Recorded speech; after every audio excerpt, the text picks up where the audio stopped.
আসসালামু আলাইকুম। আজকে চলে আসলাম আমাদের মহেশপুর উপজেলার ভাটপাড়া গ্রামের একটা চায়না কমলা বাগানে।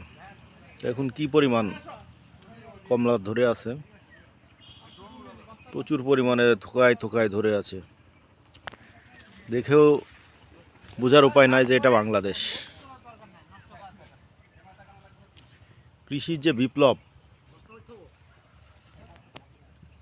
যে বিপ্লব ঘটতে শুরু করেছে তার দৃষ্টান্ত একটা। দেখেন, প্রচুর পরিমাণে ফল ধরে আছে চায়না কমলা।